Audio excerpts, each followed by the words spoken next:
श्रीराम समर्थ. सद्गुरू श्री ब्रह्मचैतन्य गोंदवलेकर महाराज यांचे प्रवचन 7 मार्च. प्रपंचातील थोडी तरी चिकाटी भगवंतासाठी धरावी.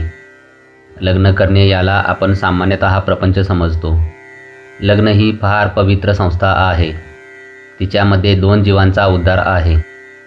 ज्याप्रमाणे गुरु आणि शिष्य यांचा संबंध असतो, म्हणजे दोघांचे मत एकच असते, त्याप्रमाणे पती आणि पत्नी यांचा संबंध असावा. पत्नी आपले सर्वस्व पतीला देते. यामध्येच खरे पवित्रपण आहे. लग्नाचा पवित्रपणा ज्यावेळी नाहीसा होईल, त्यावेळी आपल्या धर्माचा पायाच उकडला असे समजावे. आपली अशी समजूत असते की लग्न केले तेव्हा सुख हे लागणारच. जे जे परमेश्वराने निर्माण केले ते माझ्या सुखासाठीच केले असे आपण म्हणतो.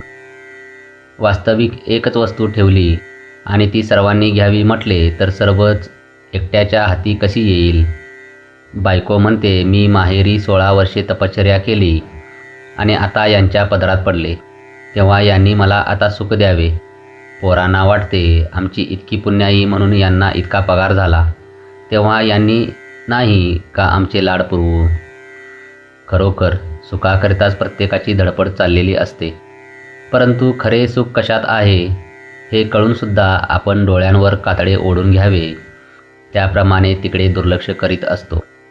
प्रपंचात सुख मिळावे म्हणून आपण जी चिकाटी धरतो, तिच्या 1/4 चिकाटी जरी भगवंतासाठी आपण धरली तरी आपले काम भागेल. आनंदाच्या प्राप्तीसाठी आपण जे साधन आज करतो आहोत ते चुकीचे आहे. तात्पुरत्या सुखासाठी आपण आज धडपडत आहोत, त्यापासून दुःखच पदरात पडते. म्हणून तसे न करता चिरकाळ टिकणाऱ्या सुखासाठी आपण काहीतरी साधन करावे. जगामध्ये प्रत्येक गोष्टीला बंधन आहे. प्रत्येकाचे नियम ठरलेले आहेत. त्या नियमांचे उल्लंघन करणे म्हणजे अनवस्था आणणे होय. त्याप्रमाणे कुटुंबामध्ये प्रत्येक माणसाचे कर्तव्य ठरलेले आहे. असे कर्तव्याचे वळण जिथे असते त्या घराला वळण आहे असे म्हणतात. ज्या घरामध्ये वळण असते ते घर सुखी होईल. समजा आपण एक घर बांधले, त्यामध्ये दरवाजे केले, भिंतीला खिडक्या केल्या, वर आड्याला झरोके केले. आता त्यापैकी झरोक्यांनी विचार केला की आम्ही का म्हणून लहान असावे, आम्ही दरवाजा इतके मोठे होणार, असे म्हणून ते दरवाजा इतके मोठे झाले. खिडक्यांनीही तोच विचार केला आणि त्या सगळ्या दरवाजा इतक्या मोठ्या बनल्या. असे झाल्यावर त्या घराचे काय होईल?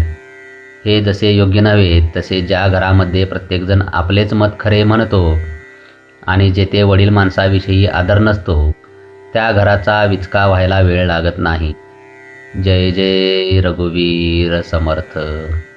आजचे बोधवाक्य: आपल्या घरातील वातावरण शुद्ध, शांत आणि पवित्र असावे. श्रीराम समर्थ.